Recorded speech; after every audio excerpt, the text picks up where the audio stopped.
हाँ देखिए, आज हम लोग क्लास 10th का जो टॉपिक है हमारा रेस्पिरेशन है ना। लास्ट वीडियो में हम लोग रेस्पिरेशन के बारे में पूरा पढ़ चुके थे। आज इसका लास्ट टॉपिक है रेस्पिरेशन का, फिजियोलॉजी ऑफ रेस्पिरेशन। मीन्स जो रेस्पिरेशन जो होता है वो कैसे होता है, कैसे हमारी बॉडी में ऑक्सीजन और कार्बन डाइऑक्साइड एक्सचेंज होती हैं। ठीक है, तो देखिए श्वसन की क्रियाविधि ये हमारा टॉपिक है। तो रेस्पिरेशन कंप्लीट इन 2 स्टेप्स, मतलब जो श्वसन होता है वो 2 चरणों में संपन्न होता है। First is external respiration, second is internal respiration.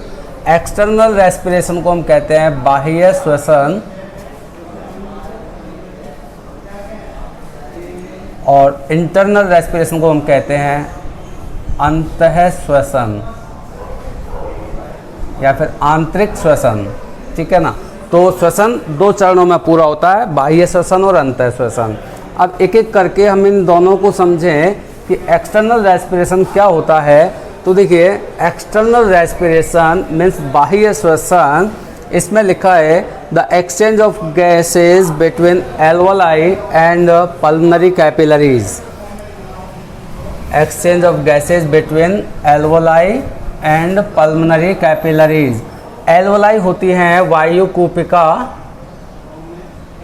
वायुकूपिका और पल्मोनरी कैपिलरीज होती हैं फुफ्फुसीय सिराएं,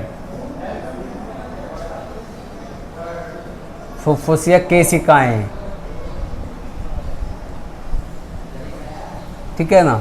तो फुफ्फुसीय केशिका और वायुकूपिकाओं के मध्य में जो O2 और CO2 जो गैस हैं उनका जो आदान प्रदान होता है उसको हम कहते हैं बाह्य श्वसन यानी कि एक्सटर्नल रेस्पिरेशन। ओके, ये जो प्रोसेस होगा, ये जो प्रक्रिया होगी, ये सिंपल डिफ्यूजन से होती है। डिफ्यूजन होता है विसरण, है ना। तो एक सामान्य विसरण की प्रक्रिया है।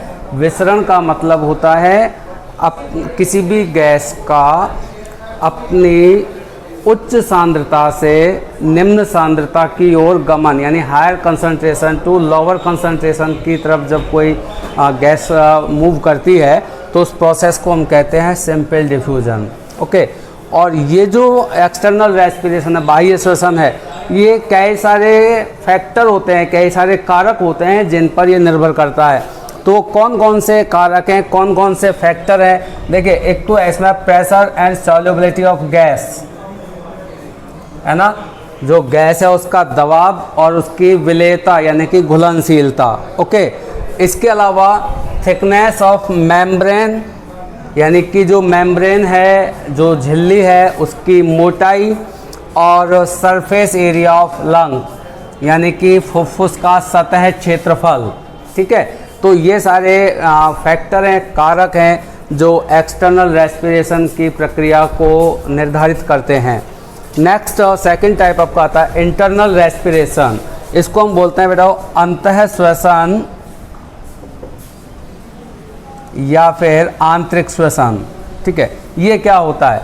तो देखिए the exchange of gases between blood tissue capillaries and tissue cell, यानी कि जो रक्त केशिकाएं हैं, रक्त केशिकाएं एंड ऊतक कोशिकाएं। ठीक है, तो रक्त केशिका और ऊतक कोशिकाओं के बीच में O2 और CO2 का जो आदान प्रदान होता है उसको हम कहते हैं इंटरनल रेस्पिरेशन। और ये भी सिंपल डिफ्यूजन यानी कि विसरण जो प्रक्रिया है, अभी मैंने आपको बताया था विसरण क्या होता है, उसी प्रोसेस से ये कंप्लीट होती हैं। देखिए आप यहाँ इस डायग्राम में थोड़ा देखें तो आपको ये समझ में आएगा कि सबसे पहले जो एयर है ना, वो आपका यहाँ पे आएगी एल्वोलाई में, है ना। ये वायुकूपिका है, यहाँ पे एयर आती है। और मैंने आपको बताया था कि जैसे ये एक एल्वोलाई, ये एक वायुकूपिका है, यहाँ से एयर यानी कि वायु इसके अंदर प्रवेश करती है, तो यहाँ इसके चारों तरफ ब्लड कैपिलरीज होती हैं, रक्त केशिकाएं होती हैं, है ना। तो यहाँ पे क्या होगा कि ये जो रुधिर है, ब्लड, यहाँ CO2 को तो रिलीज कर देता है और इस एयर में, इनकमिंग जो एयर है, आने वाली जो हवा है, उसमें से O2 को ये रुधिर गेन कर लेता है।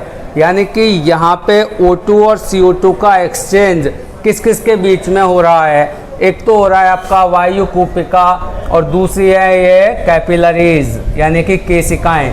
तो इन दोनों के मध्य जो O2 और CO2 का आदान प्रदान हो रहा है, एक्सचेंज हो रहा है, इसको हम कहते हैं एक्सटर्नल रेस्पिरेशन।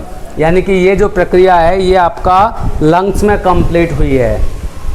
यहाँ पे जो ब्लड है वो CO2 को रिलीज करता है और O2 को ये गेन करता है, ठीक है।